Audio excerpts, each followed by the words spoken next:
बोलो बृहस्पति भगवान जी की जय, लक्ष्मी नारायण भगवान जी की जय, विष्णु भगवान जी की जय। बृहस्पतिवार व्रत कथा प्रारंभ। बहुत समय पहले की बात है। भारत में एक राजा राज्य करता था। वह अति प्रतापी एवं दानी था। वह प्रतिदिन मंदिर में भगवत दर्शन करने जाता था और गुरु ब्राह्मण की सेवा भी किया करता था। उसके द्वार से कोई भी याचक निराश नहीं लौटता था। वह प्रत्येक गुरुवार को व्रत रखकर पूजन करता था। हर दिन गरीबों की मदद करता था, परंतु यह सब बातें उसकी रानी को पसंद नहीं थी। वह ना तो व्रत करती और ना किसी को भी एक पैसा दान के रूप में देती थी। वह राजा को भी ऐसा करने से रोकती थी। यह उस समय की बात है जब राजा शिकार खेलने वन को चले गए। महल में सिर्फ रानी और दासी थे। उस समय गुरु बृहस्पति साधु का रूप धारण कर राजा के दरवाजे पर भिक्षा मांगने आए। साधु ने रानी से भिक्षा मांगी तो वह कहने लगी, हे साधु महाराज, मैं इस दान पुण्य से तंग आ गई हूँ। इस काम के लिए तो मेरे पति देवी बहुत है। अब आप ऐसी कृपा करें कि सारा धन नष्ट हो जाए तथा मैं आराम से रह सकूं। साधु का वेश शक है। बृहस्पति देव ने कहा, हे देवी, तुम अति विचित्र हो। संतान और धन से कोई दुखी नहीं होता है, सभी इसे चाहते हैं। पापी और पुत्र भी धन की इच्छा करता है। अगर तुम्हारे पास धन बहुत है तो भूखे मनुष्यों को भोजन कराओ, ब्राह्मणों को दान दो, प्याऊ लगवाओ, धर्मशालाएं बनवाओ, कुआं तालाब बावड़ी बाग बगीचे आदि बनवाओ तथा निर्धनों की कुंवारी कन्याओं का विवाह कराओ। साथ ही यज्ञ आदि करो। इस प्रकार के कर्मों से आपके कुल कायम, आपका नाम लोक परलोक में प्रसिद्ध होगा एवं स्वर्ग की प्राप्ति होगी। किंतु वह मूर्ख रानी साधु की इन बातों से खुश नहीं हुई। वह बोली, है साधु महाराज, मुझे ऐसी संपत्ति की आवश्यकता नहीं है जो मेरे काम न आए तथा जिसको मैं अन्य लोगों को दान दूं, जिसको रखने और संभालने में ही मेरा सारा समय नष्ट हो जाए। साधु ने रानी को समझाने का बहुत बहुत प्रयत्न किया, परंतु रानी अपनी बात पर अडिग रही। तब साधु ने कहा, हे देवी, यदि तुम्हारी ऐसी इच्छा है तो जैसा मैं तुम्हें बताता हूँ तुम वैसा ही करना। बृहस्पतिवार के दिन गोबर से घर को लीपना, अपने केशों को पीली मिट्टी से धोना, केशों को धोते समय स्नान करना, राजा से कहना कि वह भी हजामत करवाए, भोजन में मांस मदिरा खाना, कपड़े धोबी के यहाँ धुल्ले डालना। इस तरह 7 बृहस्पतिवार निरंतर करने से तुम्हारा सब धन नष्ट हो जाएगा। ऐसा कहकर साधु भी बृहस्पति देव अंतर्धान हो गए। रानी ने साधु के कहने अनुसार ही भरपेट 7 बृहस्पतिवार वैसा ही करने का विचार किया। साधु के बताए अनुसार करते हुए से उसे केवल 3 बृहस्पतिवार ही बीते थे कि उसकी समस्त धन संपत्ति नष्ट हो गई। कहे अनुसार ही भरपेट भोजन के लिए भी दोनों समय परिवार तसने लगा तथा सांसारिक भोगों से दुखी रहने लगा। इस प्रकार के अभावग्रस्त जीवन से तंग आकर एक बार राजा रानी से कहने लगा कि ये रानी, तुम यहाँ पर रहो, मैं दूसरे देश को जाता हूँ, क्योंकि यहाँ पर मुझे सभी मनुष्य जानते हैं, इसलिए मैं यहाँ कोई कार्य नहीं कर सकता। देश सोई प्रदेश भीख के समान है। ऐसा कहकर राजा प्रदेश चला गया। वहां जंगल में लकड़ी काट कर लाता और उन्हें शहर में बेचकर जीवन यापन करने लगा। राजा के जाने के पश्चात इधर उसके बिना रानी और दासियां दुखी रहने लगी। किसी दिन भोजन मिलता तो किसी दिन जल पीकर ही रहना पड़ता था। एक समय रानी और दासियों को 7 दिन बिना भोजन के व्यतीत हो गए तो रानी अपनी दासी से बोली, है दासी, यहाँ समीप के ही नगर में मेरी बहन रहती है जो बहुत धनवान है। तू उसके पास जा और वहां से 5 शेर भोजन मांग कर ले आ, जिससे कुछ समय के लिए गुजर बसर हो जाएगी। दासी उसकी बहन के पास गई। बृहस्पतिवार का दिन था। रानी की बहन उस समय ध्यान मग्न होकर पूजा कर रही थी। दासी ने रानी की बहन से कहा, रानी, मुझे आपके पास आपकी बहन ने भेजा, मुझे 5 शेर भेजा दे दो। दासी ने अपनी बात अनेक बार कही, परंतु रानी की बहन ने कोई उत्तर नहीं दिया, क्योंकि वह उस समय बृहस्पतिवार की कथा सुन रही थी। रानी की बहन से जब दासी को कोई अपेक्षित उत्तर नहीं मिला तो वह अति दुखी हुई, से क्रोध भी उतार लौट कर वह रानी से बोली, है रानी, आपकी बहन बहुत धनी स्त्री है, परंतु वह अति घमंडी भी है। वह छोटे लोगों से बात भी नहीं करती है। 5 शेयर बेजर देने के लिए मैंने उससे बहुत कहा, परंतु उसने कोई उत्तर नहीं दिया। इस प्रकार मुझे निराश एवं खाली हाथ लौटना पड़ा। रानी बोली, हे दासी, इसमें मेरी बहन का किसी प्रकार का कोई दोष नहीं है। जब बुरे दिन आते हैं तब कोई सहाय नहीं देता है, अपने ही पराये हो जाते हैं। अच्छे बुरे का ज्ञान विपत्ति में ही होता है। जो ईश्वर की इच्छा होगी वही होगा। यह सब हमारे भाग्य का दोष है। उधर पूजा समाप्त होने के पश्चात रानी की बहन ने सोचा कि मेरी बहन की दासी आई थी, परंतु मैंने उसे कोई उत्तर नहीं दिया, इससे वह बहुत दुखी हुई होगी। कथा सुनकर तथा विष्णु भगवान का प्रसाद ग्रहण कर वह अपनी बहन के घर गई तथा बोली, हे बहन, मैं बृहस्पतिवार का व्रत कर रही थी, तुम्हारी दासी आई, परंतु कथा समाप्त होने से पूर्व न उठते हैं और न बोलते हैं, इसलिए मैं नहीं बोली। बताओ दासी, किस कार्य से मेरे पास गई थी? रानी बोली, बहन, हमारे घर अनाज नहीं था तथा राजा प्रदेश गए हुए हैं। वैसे भी तुमसे कोई बात छिपी नहीं है, इस कारण मैंने दासी को तुम्हारे पास 5 शेर भेजल लेने के लिए भेजा था। इस पर रानी की बहन बोली, है बहन, बृहस्पति भगवान सबको मनोवांछित फल देते हैं। देखो, शायद तुम्हारे घर के किसी कोने में अनाज रखा हो। यह सुनकर रानी की बहन की बातों से विस्मित दासी घर के अंदर गई तो वहां उसे एक घड़ा भेजा से भरा मिल गया। उसे बड़ा आश्चर्य हुआ। उसे बड़ा आश्चर्य हुआ, क्योंकि उसके अनुसार घर का एक एक बर्तन अन्न से खाली था। उसने बाहर आकर रानी को सारा वृतांत सुनाया। दासी अपनी रानी से कहने लगी, हे रानी, देखो, वैसे भी जब हमको अन्न नहीं मिलता है तो वह भी व्रत के समान ही होता है। अगर इनसे व्रत की विधि तथा कथा बुझ ली जाए तो बृहस्पतिवार का व्रत हम भी किया करेंगे। और फिर दासी के कहने पर रानी ने अपनी बहन से बृहस्पतिवार व्रत पूजन विधि एवं नियमों के बारे में विस्तार से पूछा। उन्होंने बताया, जो बृहस्पतिवार के व्रत में चने की दाल और मुनक्का से विष्णु भगवान का केले की जड़ में पूजन कर दीपक जलाता है, पीला भोजन करता है, पीले वस्त्र धारण करता है तथा प्रेम पूर्वक बृहस्पति भगवान की कथा सुनता है, इस प्रकार करने से गुरु भगवान उस भक्त से प्रसन्न होते हैं, धन अन्न पुत्र देते हैं, मनोवांछित मनोकामना पूर्ण करते हैं। व्रत एवं पूजन की विधि बताकर रानी की बहन अपने घर लौट गई। तत्पश्चात रानी और दासी दोनों ने निश्चय किया कि बृहस्पति देव भगवान का व्रत और पूजन जरूर करेंगे। 7 दिन पश्चात जब बृहस्पतिवार आया तो दोनों ने व्रत रखा। गुड़साल में जाकर चना और गुड़ बीन लाई और उसकी दाल बनाकर केले की जड़ में विष्णु भगवान का पूजन किया। अब पीला भोजन कहाँ से आया, यह सोचकर दोनों बड़ी दुखी हुई, परंतु उन्होंने व्रत किया था, इसलिए बृहस्पति भगवान उनसे प्रसन्न थे। एक साधारण व्यक्ति के रूप में 2 थालों में सुंदर पीला भोजन लेकर आए और दासी को देकर बोले, दासी, यह भोजन तुम्हारे और रानी के लिए है, तुम दोनों ही इसे ग्रहण करना। दासी भोजन पाकर अति प्रसन्न हुई और रानी से बोली, ये रानी, भोजन कर लो। रानी को भोजन के विषय में कुछ पता नहीं था, इसलिए वह दासी से बोली, जा तू ही भोजन कर, क्योंकि तू व्यर्थ में हमारी हंसी उड़ाती है। दासी बोली, हे रानी, एक व्यक्ति इसलिए भोजन दे गया है। रानी बोली, वह भोजन तेरे लिए दे गया है, इसलिए तू ही भोजन कर। दासी ने कहा, रानी, वह व्यक्ति हम दोनों के लिए ही 2 थालों में भोजन दे कर गया है, अतः मैं और आप दोनों ही साथ साथ भोजन करेंगे।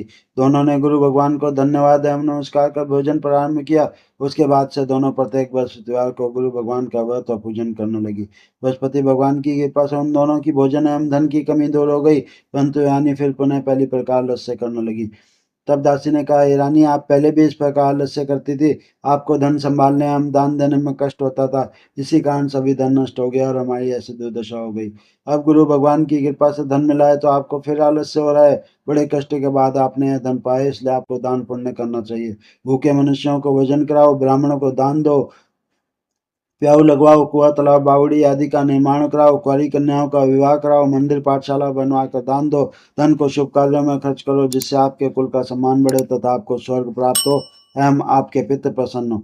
दासी की बात मानकर रानी ने इस प्रकार के सत्कर्म करने प्रारंभ कर दिए। इस प्रकार करने से उसका काफी यश फैलने लगा। कुछ दिनों बाद एक दिन रानी और दासी आपस में विचार करने लगी कि ना जाने राजा किस दशा में होंगे, उनकी कोई खोज खबर नहीं है। रानी राजा की कोई खबर ना पाकर उदास रहने लगी। गुरु भगवान से उन्होंने प्रार्थना की और भगवान ने रात्रि में राजा को स्वप्न में दर्शन देकर कहा, हे राजा, उठ, तेरी रानी तुझको याद करती है, अब अपने देश लौट जा।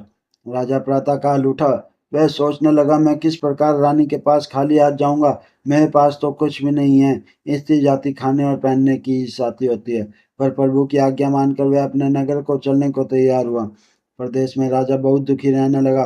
प्रतिदिन जंगल से लकड़ी बीन कर लाता और उसे बेचकर अपने दुखी जीवन को बड़ी कठिनाई से व्यतीत करता था। एक दिन राजा दुखी होकर अपने पुराने दिनों को याद करके रोने लगा। उस जंगल में बृहस्पति देव एक साधु का रूप धरकर आए और राजा से बोले, हे लकाड़े, तुम इस ब्यावान जंगल में किस चिंता में बैठे हो, मुझे बतलाओ। यह सुनकर राजा की आंखों में आंसू भर आए और वह साधु को प्रणाम कर बोला, हे प्रभु, आप सब कुछ जानने वाले हैं। इतना कहकर राजा ने साधु को अपनी समस्त बात सुना दी। तब साधु रूप में गुरु भगवान राजा से बोले, हे राजन, तुम्हारी पत्नी ने बृहस्पतिवार के दिन बृहस्पति देव का अपमान किया था, जिसके कारण तुम्हारी यह दुर्दशा हुई। अब तुम किसी प्रकार की चिंता मत करो, भगवान तुम्हें पहले से अधिक धन प्रदान करेंगे। देखो, तुम्हारी पत्नी ने बृहस्पतिवार का व्रत प्रारंभ कर दिया है। अब तुम भी बृहस्पतिवार का व्रत करके चने की दाल व गुड़ जल के लोटे में डालकर केले का पूजन करो, फिर कथा कहो या सुनो, भगवान तुम्हारी सभी इच्छाओं की पूर्ति करेंगे।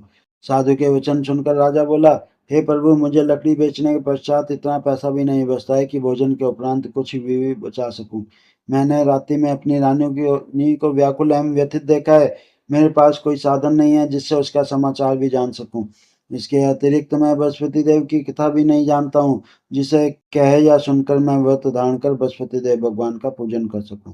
साधु ने कहा, हे राजा, तुम किसी बात की चिंता न करो, बृहस्पतिवार के दिन तुम नित्य की भांति लकड़ियां लेकर शहर में जाओ, तुम्हें रोज से दुगना धन प्राप्त होगा, जिससे तुम भली भांति भोजन कर लोगे तथा गुड़ एवं चने का प्रसाद खरीद कर बृहस्पति देव की पूजा भी कर सकते। बृहस्पति देव की कहानी। प्राचीन समय में एक बहुत ही निधन ब्राह्मण था। उसके कोई संतान नहीं थी। ब्राह्मण नित्य पूजा पाठ करता। ब्राह्मण स्वभाव से ही दयालु तथा धार्मिक विचारों वाला व्यक्ति था, परंतु उसकी पत्नी बहुत मलिनता के साथ रहती थी। वह ना तो स्नान करती और ना किसी देवता का पूजन करती। सुबह उठते ही सर्वप्रथम भोजन करती, बाद में घर के अन्य कार्य करती। अपनी पत्नी की ऐसी आदत के कारण ब्राह्मण देवता बहुत दुखी रहते थे। वह अपनी पत्नी को बहुत समझाते, किंतु उसका कोई परिणाम न निकलता। भगवान की कृपा से ब्राह्मण की स्त्री के कन्या उत्पन्न हुई। वह कन्या ब्राह्मण के घर में बड़ी होने लगी। यह बालिका प्रातःकाल ही स्नान करके भगवान विष्णु का जप करती, बृहस्पतिवार का व्रत भी करने लगी। पूजा पाठ समाप्ति कर पाठशाला जाती तो अपनी मुट्ठी में जौ भरकर ले जाती और पाठशाला जाने के रास्ते में डालती जाती। भगवान बृहस्पति की कृपा से वही जौ स्वर्ण के हो जाते, तो लौटते समय उनको बीन कर घर ले आती। एक दिन वह बालिका सूप में उन सोने के जौ को फटक कर साफ कर रही थी। तभी उसकी माँ ने देख लिया और कहा, "ए बेटी, सोने के जौ को फटकने के लिए सूप भी सोने का होना चाहिए।" दूसरे दिन बृहस्पतिवार था। कन्या ने वह तक और भगवान बृहस्पति से प्रार्थना करके कहा, "हे प्रभु, यदि मैंने सच्चे मन से श्रद्धापूर्वक आपका पूजन एवं व्रत किया हो, तो कृपया मुझे सोने का सूप दे दो।" बृहस्पति देव ने उसकी प्रार्थना स्वीकार कर ली। नित्य की भांति वह कन्या जौ फैलाती हुई पाठशाला चली गई। पाठशाला से लौटकर जब वह जौ बीन रही थी, तो बृहस्पति भगवान की कृपा से उसे सोने का सूप प्राप्त हुआ। उस सोने के सूप को वह घर ले आई और उससे जौ साफ करने लगी, परंतु उसकी माँ का आचरण वैसा ही रहा। एक दिन वह कन्या सोने के सूप में जौ साफ कर रही थी। उसी समय अचानक उस नगर का राजकुमार वहां से होकर निकला। कन्या के रूप एवं कार्य को देखकर राजकुमार कन्या पर मोहित हो गया। राजमहल लौटकर राजकुमार अन्न तथा जल त्याग कर उदास होकर लेट गया। राजा को जब अपने पुत्र द्वारा अन्न जल त्यागने का समाचार ज्ञात हुआ, तो अपने मंत्रियों के साथ वह राजकुमार के पास गए और बोले, बेटा, तुम्हें किस बात का दुख है? किसी ने तुम्हारा अपमान किया है अथवा कोई और कारण है? मुझे बताओ, मैं वही करूंगा जिससे तुम प्रसन्न हो जाओ। राजकुमार ने अपने पिता की बातें सुनी, तो वह बोला, आपकी कृपा से मुझे किसी प्रकार का कष्ट नहीं है। किसी ने मेरा अपमान भी नहीं किया है, परंतु मैं उस कन्या के साथ विवाह करना चाहता हूँ जो सोने के सूप में जौ फटक रही थी। यह सुनकर राजा आश्चर्य में पड़ गया और बोला, हे राजकुमार, इस तरह की कन्या का तुम पता लगाओ, मैं तुम्हारा विवाह अवश्य ही उसके साथ करवा दूंगा। राजकुमार ने प्रसन्न होकर राजा को उस ब्राह्मण कन्या के घर का पता बताया। राजा के आदेश पर मंत्री उस कन्या के घर गया और राजा का आदेश ब्राह्मण को कह सुनाया। कुछ ही दिन बाद ब्राह्मण की कन्या का विवाह राजकुमार के साथ हो गया। घर से कन्या के विदा होते ही उस ब्राह्मण के घर में पहले की तरह निर्धनतावास करने लगी। अब भोजन के लिए अनाज भी बड़ी मुश्किल से मिलता था। एक दिन दुखी होकर ब्राह्मण देवता अपनी बेटी से मिलने गए। बेटी पिता की ऐसी अवस्था को देखकर अत्यंत दुखी हुई और उसने अपनी माँ का समाचार पूछा। ब्राह्मण ने पुत्री को सभी हाल क्या सुनाया। पुत्री ने अपने पिता को बहुत सा धन देकर विदा कर दिया। इस प्रकार ब्राह्मण का कुछ समय सुखपूर्वक व्यतीत हुआ, लेकिन धन समाप्त होने के बाद स्थिति पूर्ववत हो गई। ब्राह्मण फिर अपनी पुत्री के यहाँ गया और उससे सभी हाल क्या सुनाया। पुत्री बोली, है पिताजी, आप अपने साथ माताजी को यहाँ लिवा लाओ, मैं उन्हें वह विधि बता दूंगी जिससे दरिद्रता दूर हो जाए। ब्राह्मण देवता अपनी पत्नी को साथ लेकर राजमहल अपनी पुत्री के पास पहुंचे, तो पुत्री अपनी माँ को समझाने लगी, हे माँ, तुम सुबह उठकर सर्वप्रथम स्नान आदि करके भगवान विष्णु का पूजन किया करो, तो सब निर्धनता दूर हो जाएगी। परंतु उसकी माँ ने उसकी एक न मानी। वह सुबह उठकर सर्वप्रथम अपनी पुत्री का बच्चा जूठन खा लेती थी। एक दिन उसकी बेटी को अपनी माँ पर बहुत गुस्सा आया। उसने एक रात एक कोठी से सारा सामान निकालकर अपनी माँ को उसमें बंद कर दिया। प्रातः कोठी से अपनी माँ को निकाल कर तथा स्नान आदि करा के पूजा पाठ करवाया, तो उसकी माँ की बुद्धि भी ठीक हो गई। इसके बाद वह भी प्रतिदिन पूजा पाठ करती और प्रत्येक बृहस्पतिवार को व्रत भी रखने लगी। इस व्रत के प्रभाव से उसकी माँ भी अत्यंत धनवान तथा पुत्रवती हो गई और बृहस्पति देवता की कृपा से वृद्धावस्था में मृत्यु को प्राप्त कर स्वर्ग हो गई। यह ब्राह्मण भी सुख पूर्वक इस लोक का सुख भोगकर स्वर्ग को प्राप्त हुआ। इस प्रकार कहानी कहकर साधु देवता वहां से अंतर्धान हो गए। धीरे धीरे समय बीत गया तथा बृहस्पतिवार का दिन आ गया। लकाड़ा रूपी राजा जंगल से लकड़ी काटकर किसी शहर में बेचने गया। आज उसे और दिनों से अधिक धन मिला। राजा ने चना गुड़ आदि लाकर भगवान विष्णु का पूजन किया तथा बृहस्पतिवार का व्रत किया। उस दिन से उसके सभी कष्ट दूर हो गए, परंतु अगले बृहस्पतिवार को वह व्रत करना भूल गया। इस कारण बृहस्पति भगवान उससे रुष्ट हो गए। उस दिन उस नगर के राजा ने विशाल यज्ञ का आयोजन किया तथा अपने समस्त राज्य में घोषणा करवा दी कि कोई भी मनुष्य अपने घर में भोजन न बनाए और आग भी न जलाए। सब लोग मेरे यहाँ भोजन करने आए। इस आज्ञा को जो नहीं मानेगा उसको सूली पर लटका दिया जाएगा। राजा की आज्ञा अनुसार राज्य के सभी निवासी राजा के भोज में सम्मिलित होने गए, परंतु लकाड़ा कुछ विलम्ब से पहुंचा, इसलिए राजा उसको भोजन कराने अपने साथ महल में ले गए। जब राजा लकाड़े को भोजन करा रहे थे तो रानी की दृष्टि उस खूंटी पर पड़ी जिस पर उसका नौलखा हार लटका हुआ था। उसे हार खूंटी पर लटका दिखाई नहीं दिया। रानी को निश्चय हो गया कि मेरा हार इस लकाड़े ने चुरा लिया है। उसी समय रानी की जिद पर राजा ने सैनिक बुलवाकर लकाड़े को जेल में डलवा दिया। जेल खाने में बंद वह लकाड़ा बहुत दुखी होकर विचार करने लगा कि ना जाने कौन से पूर्व जन्म के कुकर्म से मुझे यह दुख प्राप्त हुआ है। जेल में बंद लकाड़ा भगवान बृहस्पति को याद करने लगा। तत्काल बृहस्पति देव साधु के रूप में प्रकट हो गए और उसकी दशा देखकर कहने लगे, अरे मूर्ख, तू बृहस्पतिवार को बृहस्पति देव की कथा में वध करना भूल गया, जिसी कारण तुझे दुख प्राप्त हुआ है। अब किसी प्रकार की चिंता मत कर। बृहस्पतिवार के दिन जेल खाने के दरवाजे पर तुझे 4 पैसे पड़े मिलेंगे। तुम उन पैसों से प्रसाद मंगाना, भगवान बृहस्पति का पूजन एवं कथा कहना, कथा का प्रसाद स्वयं भी ग्रहण करना तथा दूसरों को भी खिलाना। इस प्रकार करने से तुम्हारे सभी कष्ट दूर हो जाएंगे। अगले बृहस्पतिवार राजा को जेल के द्वार पर 4 पैसे पड़े मिले। राजा ने पूजा का सामान मंगवा कर कथा कही और प्रसाद बांटा। उसी रात बृहस्पति देव ने उस नगर के राजा को सपने में दर्शन देकर कहा, हे राजा, तूने जिस आदमी को जेल खाने में बंद कर रखा है वह निर्दोष है, वह राजा है, उसे छोड़ दे। रानी का नौलखा हार उसी कुटी पर लटका हुआ है। अगर तू ऐसा नहीं करेगा तो मैं तेरे राज्य को नष्ट कर दूंगा। राजा सुबह उठा और खूंटी पर हार टंगा देकर लकाड़े को बुलाकर उसे क्षमा याचना की तथा राजा के योग्य सुंदर वस्त्र आभूषण बैठकर उसे विदा किया। बृहस्पति देव की आज्ञा अनुसार राजा अपने नगर को चल दिया। जब वह नगर के निकट पहुंचा तो उसे बहुत आश्चर्य हुआ। वहां पहले से अधिक तालाब, बाग, कुएं तथा बहुत सी धर्मशालाएं, मंदिर आदि बने हुए थे। राजा ने जब नगरवासियों से पूछा कि यह सब बाग, तालाब, धर्मशालाएं उनके किसके द्वारा बनवाए गए हैं, तब नगर के सब लोग कहने लगे कि यह सब रानी और दासी द्वारा बनवाए गए हैं। राजा को बहुत आश्चर्य हुआ, परंतु क्रोध भी बहुत आया। जब रानी ने यह खबर सुनी कि राजा आ रहे हैं तो उसने दासी से कहा, हे दासी, देख, राजा हमें अति दीन अवस्था में छोड़ गए थे। वे हमारी ऐसी हालत देखकर कहीं द्वार से ही न लौट जाए, इसलिए तू द्वार पर खड़ी हो जा। रानी की आज्ञा अनुसार दासी दरवाजे पर खड़ी हो गई। जब राजा आए तो उन्हें अपने साथ महल में लिवा लाई। तब राजा ने क्रोध करके अपनी तलवार निकाली तथा रानी से पूछा, बताओ, इतना धन तुम्हें कैसे और किस प्रकार प्राप्त हुआ है। तब रानी ने बताया कि यह सब धन हमें बृहस्पति देव के व्रत के प्रभाव से प्राप्त है। अब राजा ने निश्चय किया कि 7 दिन बाद तो सभी बृहस्पति देव का पूजन करते हैं, परंतु मैं प्रतिदिन दिन में 3 बार कथा कहा करूंगा तथा नित्यव्रत करूंगा। अब हर समय राजा के दोपट्टे में चने की दाल बंदी रहती तथा दिन में 3 बार कथा कहता। ऐसे ही एक दिन राजा ने विचार किया कि चलो अपनी बहन के यहाँ आऊं। ऐसा निश्चय कर राजा घोड़े पर सवार होकर अपनी बहन के यहाँ चल दिया। मार्ग में उसने देखा कि कुछ आदमी एक मुर्दे को ले जा रहे हैं। उन्हें रोककर वह कहने लगा, अरे भाइयों, कुछ देर में ही बृहस्पति की कथा सुन लो। वे बोले, लो, हमारा तो आदमी मर गया है, इसको अपनी कथा की पड़ी है। परंतु कुछ आदमी बोले, अच्छा, कहो, हम तुम्हारी कथा भी सुनेंगे। राजा ने दाल निकाली और कथा कहनी शुरू कर दी।